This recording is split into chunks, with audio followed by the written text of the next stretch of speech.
turning on a thin black sheet of glass. She saw both the lives flash before her eyes. She didn't even have time to cry. She was so... According to Travis's brother Thomas, Travis had a violent reaction when his family attempted to hold an intervention. Thomas is 35 years old. He spoke exclusively to Daily Mail, and he said that his brother's actions are unrecognizable from when they were children, and he begged him to stop this evil and turn himself in. Authorities started a search for the three girls after they failed to return home from a scheduled visit with their father on May 30th. 3 days later, their bodies were found suffocated with plastic bags over their heads and bound with zip ties. Shortly after that, a no bail arrest warrant was issued for Travis Decker, who is 32 years old, and this warrant was issued for 3 counts of first-degree murder and 3 counts of kidnapping. During the second week of the manhunt, authorities believe that they were closing in on the Army. Thomas tells the Daily Mail that he does not know if his younger brother will surrender when confronted by law enforcement. Here is a picture here of Thomas Decker and his wife Jessica. Here is a picture of Travis Decker. Interesting. Look at that bracelet. What would Jesus do? He would turn himself in.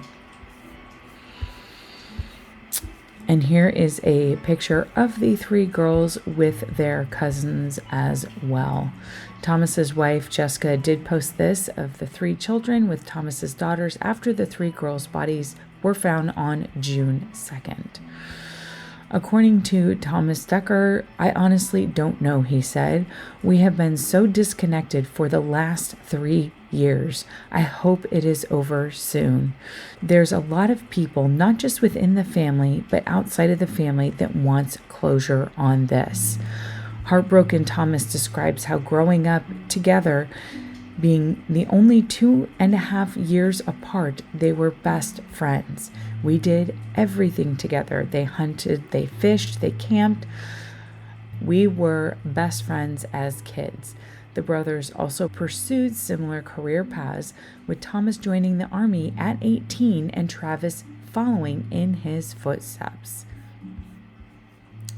At times, we were stationed at opposite ends of the world, but we stayed in touch with phone calls and emails.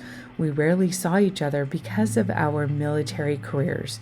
Thomas says how a little over 3 years ago, he found out he was being stationed at Joint Base Lewis McChord just outside Tacoma, Washington, a 3-hour drive from Wenatchee, Washington, where Travis lived with his wife Whitney and their 3 daughters. Initially, Travis was excited about the news that we were going to be finally living in the same state after all of these years. I was excited. I have young kids, and Travis had 3 young girls. I thought we all could reconnect with our wives and kids. Then, after I moved out, I called Travis on the phone. He appeared distant and uninterested, and I was taken back by this demeanor. Here is a picture here of Travis and Thomas as they served together. Months later, Thomas found out that Travis and Whitney were getting a divorce. He was still living at the house, but every time I spoke with him, it's hard to explain, but you couldn't communicate with him. He listened, but wasn't listening. Then Thomas found out that Travis was starting to abandon his family. I told him, you can't leave your family like this. People get divorced all the time. If you're not happy in your marriage, that's okay. But your kids do not deserve this. Just because you're getting a divorce doesn't allow you to forego your parental obligations. Thomas said at one point he and his father staged an intervention with Travis at his house. Whitney took the girls away for the afternoon, and Thomas and their father showed up at Travis's house. We were trying to help him. We had hoped to have a good conversation with him to ask him if he needed anything, any help, financial or otherwise. We are a family. We want to help him and to see what we could do to get him back on track. But things did not go well. He tried to resort to violence because we were not supposed to be there and we just showed up unannounced. Thomas refused to elaborate further, but clarified there was no physical violence.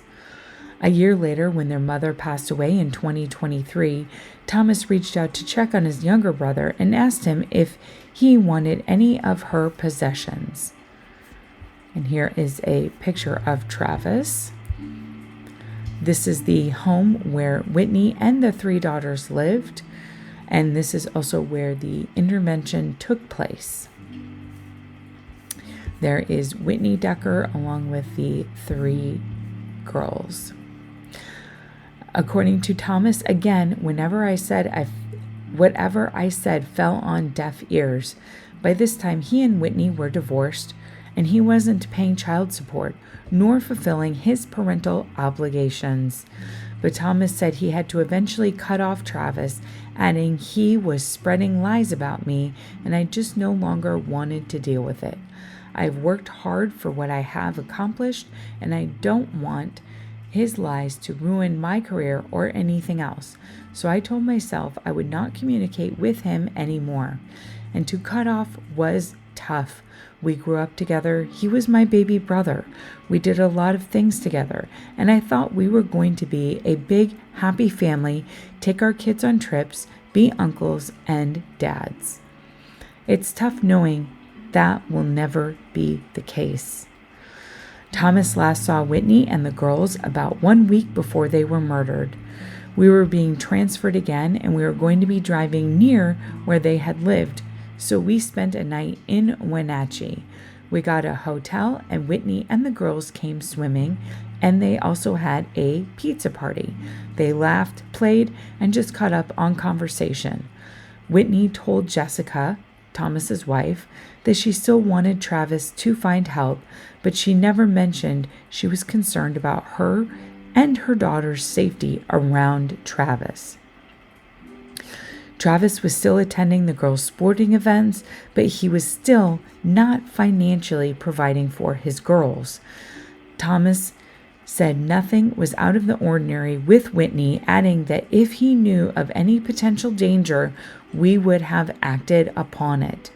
We did not get any vibe Whitney had any concern of potential violence.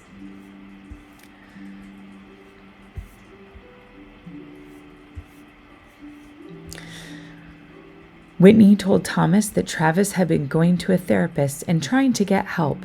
Once he started doing better, she told Thomas he stopped going. Thomas said that he can't speak on whether or not his brother had PTSD, saying, "I don't know. Everybody gets affected differently from things differently. There are people in the military that can see the worst things and they're fine. And there's people out there that go to the office every day and they are out." Thomas said that at the time they were originally speaking, they had plans to hang out. Travis was out of the military by this time. Then all of a sudden he changed. I don't know what changed or why. It was something I've been trying to figure out over the past 3 years. So Travis was in the U.S. Army from March 2013 to July 2021 and deployed in Afghanistan for 4 months in 2014. He was trained in navigation, survival, and other skills. He once spent more than 2 months living in the backwoods off-grid. The guy on the wanted poster for murdering my 3 nieces is not the brother I know, said Thomas. I can't even comprehend what's going on. I am in complete shock that he would do something like this. He loves his daughters. At least I thought he did. And Whitney is devastated beyond belief.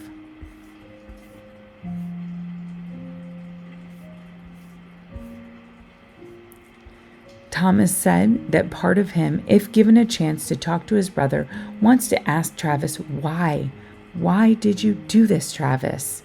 Thomas said he is cooperating with law enforcement, speaking to them just days before the interview with the Daily Mail. But he honestly doesn't think Travis would be honest if he asked Travis questions. Can you trust somebody that did something like this to give you an honest answer of why they did that? No. They wanted to know anything I knew about Travis. Other phone numbers, email addresses, likes, dislikes, what he likes, his habits. They wanted to get an idea of who he was. A GoFundMe page was set up to help the girl's mother raise more than $1.2 million by Wednesday afternoon. As for Thomas, he just wants to put this all to rest.